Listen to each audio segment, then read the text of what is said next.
मुसीबत आए तो अपने आप को एक बार थपथपाइएगा कि हाँ आप उस इलीट क्लास में हैं जिसके सामने मुसीबत आई है, और एक समय आएगा कि जब आप इस मुसीबत को पार कर जाएंगे, और एक समय आएगा कि जब यहाँ आके आप अभी अपनी संघर्ष की कहानी बताएंगे कि हम भी ऐसा थे। और हम आप सबसे यही उम्मीद करते हैं कि भगवान से भी हाथ जोड़ के यही दुआ मांगते हैं कि जितने लोग हैं देश के, सबको एक दिन अपनी कहानी सुनानी पड़े, क्योंकि यह देश वीरों की धरती है, वीरांगनाओं की धरती है। यहाँ पर हर बच्चा यहाँ का फौलाद है अपने आप में यहाँ पर। तो ये वक्त है अब ऋण चुकाने का। अब इस सदी में हमें अपना नहीं, अब इस देश का भी एक ऋण चुकाना होगा कि शायद पिछले जन्म में बहुत सौभाग्य, बहुत अच्छा काम किए होंगे तो हिंदुस्तान में जन्म लिए, वरना अगर जन्म के समय थोड़ा बहुत बॉर्डर क्रॉस करते ना, उधरिया हो जाते ना, अरे बाप रे बाप, क्या दुर्दशा होता जिसका कोई हद नहीं। यहाँ पे थोड़ा सा बस उधर खसक जाते तो। लेकिन ये हम लोग का सौभाग्य है। एक चीज हम लोगों ने गलती किया के बाद, हमने महिलाओं के पावर को अंडर एस्टिमेट कर दिया। हम लोग 1947 से जो पुरुष समाज है ये सोच रहा है कि देश को आगे ले जाने के लिए, अभी तक सोच ही रहा है। ये हम लोगों से गलतियां हुई हैं। और लड़कियों को हमने जो साथ छोड़ दिया महिलाओं का नाम, बस यकीन मानिए जिस दिन भारत देश की महिलाएं पुरुषों के साथ कदम से कदम मिला ली, 10 साल में देश की सूरत बदल जाएगी, दुनिया देखते रह जाएगी यहाँ पर। और जो महिलाएं, यही मौका है आपको साबित करके दिखाने का। आप किसी कोई कहे कि आप कम है तो थोड़ा सुन लीजिए, कहिए कि दिखाएंगे तुमको, हम करके दिखाएंगे, जुबान से नहीं, वो करके दिखाएंगे कि तुम्हें भी याद होगा। और इतना महिलाओं को आगे बढ़ना है, खुद को, अपने आप को इतना निखारना है कि किसी घर में अगर लड़की पैदा हो तो खुशी मनाई जाए। आज गांव के सेक्टर में क्या है कि थोड़ा सा लोग महिलाओं को अंडर एस्टिमेट कर देते हैं, ऐसा नहीं होना चाहिए। आज हर जगह पे कदम से कदम मिला के महिलाएं आगे बढ़ी। ये गलती हम लोग से हुई है और वी एक्सेप्ट दिस। क्यों ना, अगर हम लोग से हो सकता था, आज़ादी की इतना दिन हो गया, हम लोग देश को कहां से कहां पहुंचा चुके रहते हैं। क्योंकि किस चीज की कमी है हम लोग के अंदर, थोड़ा सा हम लोग ने क्या किया, गलती कर दिया। तो भाई देश की महिलाएं हम लोग की उस गलती को थोड़ा माफ करें, और आज आप लोग भी अब देश पे कदम से कदम मिलाएं ताकि साथ दे, वरना अकेले पॉसिबल नहीं है देश का। वरना एक से समय मिला है यहाँ पर। हम इस चीज को ज्यादा समझ सकते हैं क्योंकि हमारी खुद की बहन नहीं, अपनी बहन नहीं, लेकिन अभी भी हम अपना घर देखते हैं ना तो लगता है कि बहुत बड़ी कमी है। और अगर बहन रहती तो चीजों को अच्छे से समेट के रख सकते हैं। और तो इसलिए आप देखेंगे आपको इंडिया में सबसे ज्यादा राखी बांधी जाती है। पूरे हिंदुस्तान में सबसे ज्यादा राखी बांधी जाती है। नहीं था तो हमारे यहाँ माझी जी थे ना, वो कहे कि भगवान के भरोसे मत बैठो, क्या पता भगवान तोरे भरोसे बैठा लो। तो बहन नहीं थी तो क्या दिक्कत है, दुनिया में सबसे ज्यादा राखी बांधी गई। अब मतलब आप सोचते हैं कि अगली बार, अभी इस बार 7,500 राखी बांधी गई, 7,500। और हर साल रक्षाबंधन के बाद, पहले ही रक्षाबंधन से पहले हमको एक डॉक्टर अपॉइंट करके रखना पड़ता है कि सर मेरा ना ब्लड रुक जाएगा, इतना राखी बांधी जाती है। तो आप एकदम ना स्टैंड बाई पे रेडी रहिएगा वहाँ पे। इतना राखी बांधने के बाद एक आदमी आता है मेरा हाथ उठाने वाला, वो हाथ लेके चलता है, हम ऐसे चलते रहते हैं। तो खुश नसीब है वो लोग जिनके घर में बहनें हैं, जिनकी बेटियां हैं। आप उसकी कदर नहीं कर सकते हैं तो यकीन मानिए इसका बदला भगवान जरूर लेता है। आजकल लोग देखते हैं कि लोग बहू की कदर नहीं करते। अरे वो आपकी बेटी है, चेहरा बदल के वापस भगवान ने भेजा है आपको, नहीं कर सकते कदर ना, तो आपने भगवान की उस नेमत को ठुकरा दिया है। और फिर घरे में मुसीबत आएगा तो कहेंगे कि पता नहीं क्या हो गया। चाहे चांद पे पहुंच जाइए, चाहे जितना भी आगे चलिए, अपनी सभ्यता संस्कृति को मत भूलिएगा, वरना मिट जाइएगा आप यहाँ से। यूनान, मिस्र, रोमा सब लुट गए जहां से, लेकिन मगर बाकी नामो निशा हमारा। कुछ बात है कि हस्ती मिटती नहीं हमारी, सदियों रहा है दुश्मन दौरे जहां हमारा। भारत को मिटाने की कोशिश की, मिटा कभी नहीं।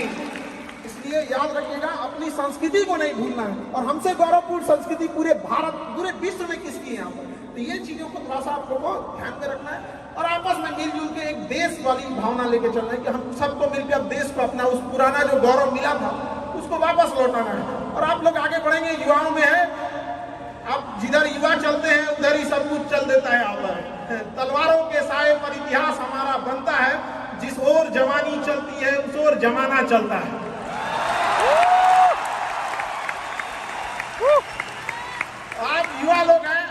कीजिए, कौन रोक सकता है यहाँ पे? मैं दरिया हूँ, अपना हुनर जानता हूँ, जिधर से भी गुजरूंगा अपना रास्ता बना लूंगा। तो युवाओं में यही तो एक है, भले जेब खाली हो, जेब में गांधी हो या ना हो, दिल में एक आंधी होनी चाहिए। जो बोले हैं, जो ठाने हैं, वो कर लेंगे यहाँ पर, और नहीं कर सकते हैं तो दुर्भाग्य है इस भारत की धरती पर जन्म लिया हुआ, ये व्यर्थ हो जाएगा यहाँ पर।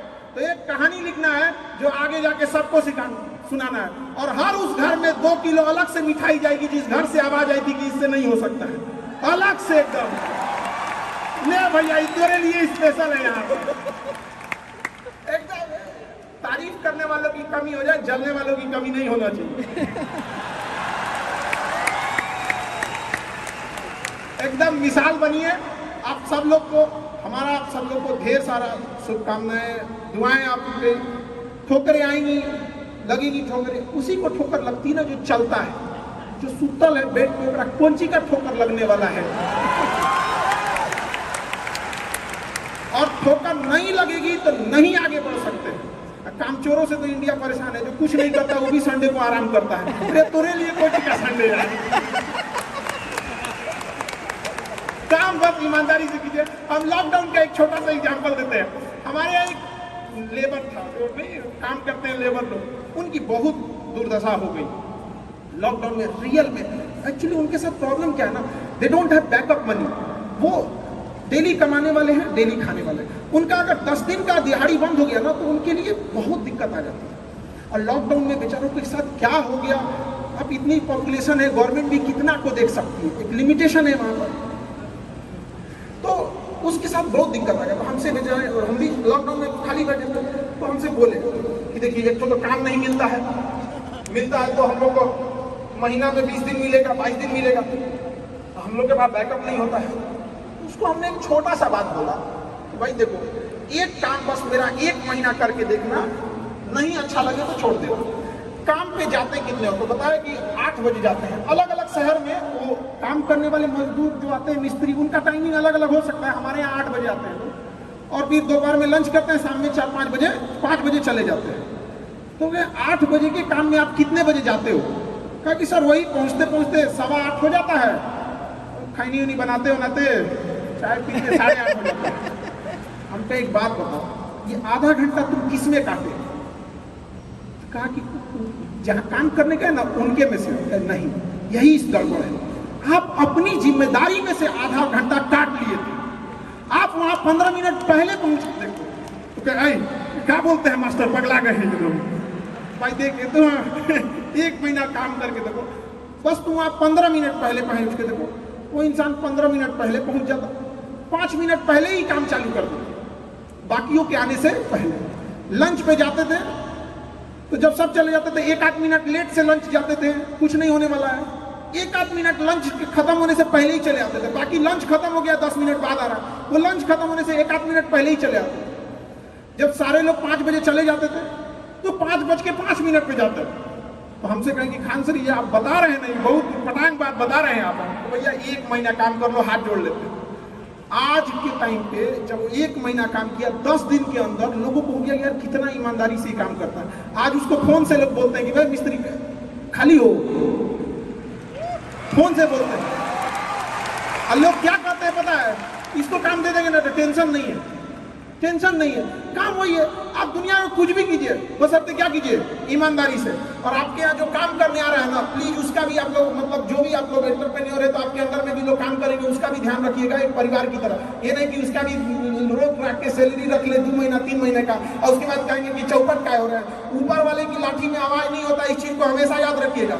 देखिए जैसे बड़ी कंपनी, याद रखिएगा, बड़ी कंपनी कस्टमर तक डायरेक्ट नहीं पहुंचती है, बीच में एक डिस्ट्रीब्यूटर रखती है, डायरेक्ट कस्टमर को सामान नहीं बेचती है। अगर किसी बिस्किट कंपनी को तो सोचिएगा बिस्किट डायरेक्ट नहीं देगी, बीच में क्या रखती है, डिस्ट्रीब्यूटर रखती है। उसी तरह ऊपर वाला भी ना सबको हाथ में डायरेक्ट पैसा नहीं देता है, बीच में एक डिस्ट्रीब्यूटर रखता है। हो सकता है आप एंटरप्रेन्योर वही डिस्ट्रीब्यूटर है, आपके माध्यम से गरीबों का चूल्हा जलता है। आप मत मारिएगा,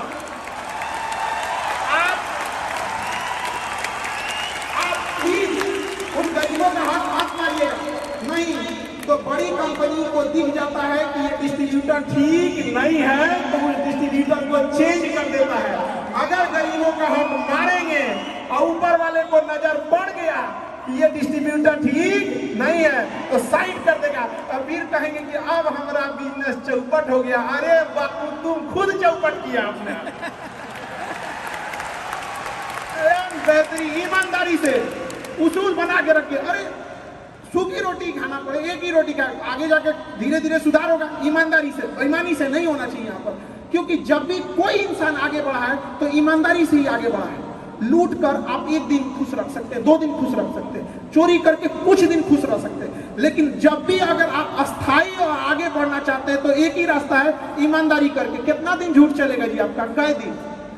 आज के लोग पढ़े लिखे हैं, वो पहले जमाना अलग था कि मदारी दिखा के ढोल बजा के ऐसे कर देंगे तो लोग चलाएंगे। अब नहीं, अब तो डिजिटल इंडिया है। आपसे जानने से पहले वो पता करके आया आप कौन सी है। बहुत टफ हो चुका है आजकल। आप समझ आ गया कि नहीं आ गया?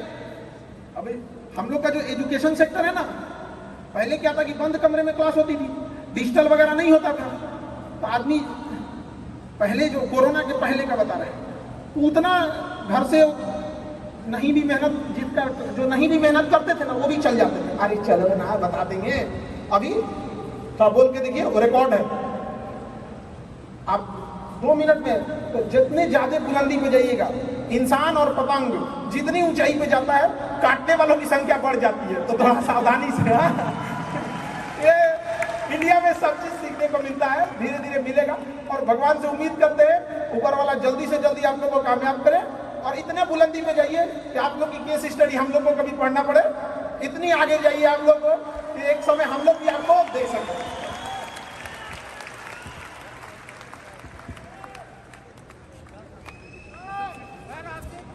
हमसे क्वेश्चन